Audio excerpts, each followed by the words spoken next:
এই মেয়ে আপনি গাছের রূপে করেন কে? আও ভাই আমি গাছের উপরে তো বসে আছি।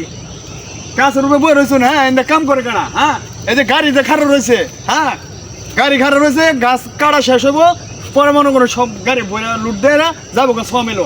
আপনি এনে বই রয়েছেন। আও ভাই সকাল দুইরা সকাল 8টা থেকে এই পর্যন্ত কাজ করতে করতে গাছ কাটতে কাটতে মনে করেন যে শরীরটা অতিরিক্ত ক্লান্ত হয়ে গেছে গা। এখন তো মনে করেন যে শরীর বাতাস লাগে, এখন তো রেস্ট নিতেছি। ও এখন মনে করেন যে নিচে বাতাস লাগে না দিকে, এই জন্য গাছের উপরে উঠছি। গাছের উপরে উঠলে তো ভালো বাতাস লাগে, মানুষ শরীরটা ঠান্ডা হইব, ঘুরাইব। ওই মিয়া এরকম পাগল লোক আছে মিয়া, গাছের উপরে কি আর বাতাস লাগবো মিয়া বলে? হ্যাঁ গাছের উপরে বাতাস লাগবো? এই মিয়া নিচার থেকে ভালো বাতাস লাগে গাছের উপরে, আপনি এটা জানেন? আপনি কি বইবেন এত তো বালা জায়গা তো আর আপনি গাছের উপরে বই রয়েছেন, গাছের উপরে বাতাস লাগবো? হ্যাঁ লাইন গেলে গাড়ি বইরা দিন যান, কারণ অনেক গাছ আমার বলছে আরো 4-5টা গাছ রয়েছে না। ভাই আচ্ছা আপনি যখন আইসেন আপনার গাড়ি আমি ঠিকঠাক মতন বইরা দিব ভাই। আগে শরীরটা একটু ঠান্ডা করে লই ভাই, অতিরিক্ত গরম লাগে গেছে ভাই। আচ্ছা গাড়ি নামেন, আচ্ছা ভাই কাজ করেন।